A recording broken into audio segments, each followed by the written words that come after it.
আমি কনক ব্লগের কনক। আজকে আমার নতুন বাসার হোম ট্যুর শেয়ার করছি। তো এইটা প্রথম দরজাটা, অর্থাৎ বাসায় ঢোকার এই প্রথম দরজা। তো এই দরজা দিয়ে এই যে ঢুকে ডান পাশে ডাইনিং, আর এই যে বাম পাশে ড্রয়িংটা। এই যে ডাইনিংটা দেখুন, এখানে ওয়াল ক্যাবিনেট করা দেখতেই পাচ্ছেন। আর এই যে ডাইনিং টেবিল,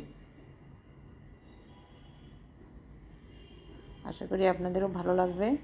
আর এই যে ছবি দেখতে পাচ্ছেন, এটা আমার মা, আমার বাবা আর আমার একটা ছোটোবেলার ছবি। এই পাশটা বাম সাইডটাতে ড্রয়িংটা, এটা ড্রয়িং স্পেস। আর এখানে কাঠের একটা ডিজাইন করা,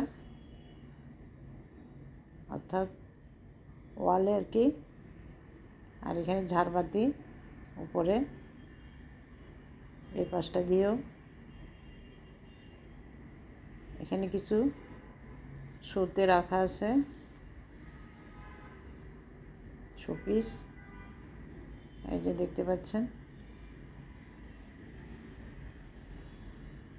এক সাইডে ডাইনিং আর এক সাইডে ড্রয়িংটা, আর এই যে ওয়াল ক্যাবিনেটটা,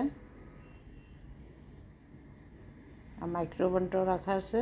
আর এই পাশটাতে বাম সাইডে একটা বেডরুম, এই যে কম্পিউটার টেবিল, এখানে একটা আলনা,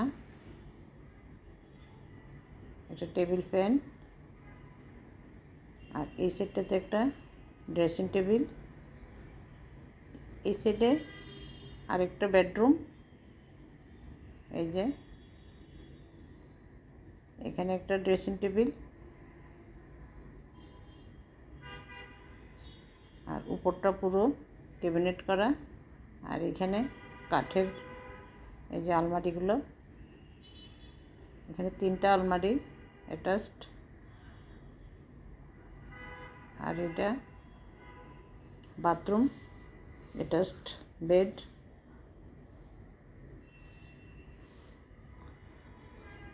এটা একটা বাথরুম, দেখতে থাকুন, আশা করি ভালো লাগবে। আজকে আমি আমার নতুন বাসার হোম ট্যুরটাই শেয়ার করলাম। তো এখানে হাই কমান্ড দেওয়া,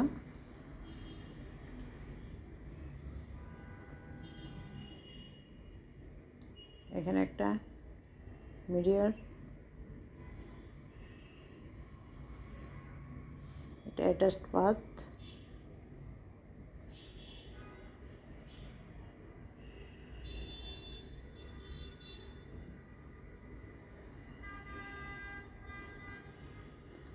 আর এখানে আমার একটা আসন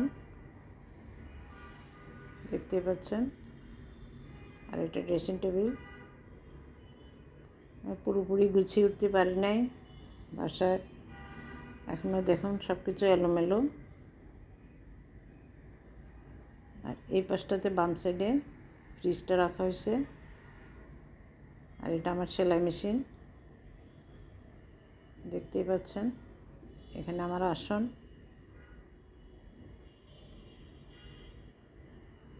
আর একটা বেড, এটা মাস্টার বেডরুম।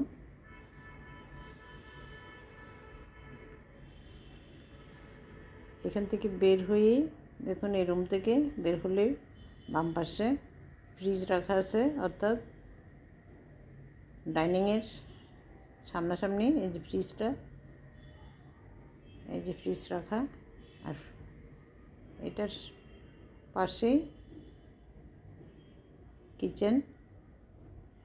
কিচেনটা আমার গোছানো হয়নি, একদম এলোমেলো, হয়তো আপনাদের ভালো লাগবে না। তো এখানেও ক্যাবিনেট আছে উপরে, পুরোটা ক্যাবিনেট করা। আর এটা কিচেন চিমনি দেখতেই পাচ্ছেন। আর এই যে গ্যাস ওভেনটা, আর এই পাশটাতে পিউরিট বসানো। তা আমি কিছু এখনও গুছিয়ে উঠতে পারিনি, সব এলোমেলো। এক সাইড করে রেখে কোনো রকম খাওয়া দাওয়া চলছে। আর এই পাশটা কমন বাথরুম, এটার খুলে দেখানো হয়নি। এই যে দরজা,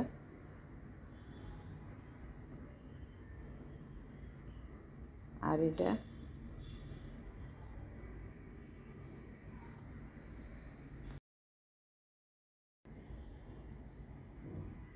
আর একটা বেডরুম।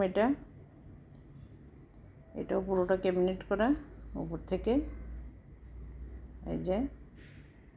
আর এই পাশটাতে কাঠের আলমারি, সামনে গ্লাস দেওয়া। আর এখানে আমার ছোট্ট কিউট নাতি, এই জন্য পুরো রুমটা একদম এলোমেলো হয়ে আছে। এই টেবিলটাতে দেখুন ওষুধপত্র, ওর অনেক কিছু, সব এলোমেলোভাবেই আমি এখন নতুন বাসায়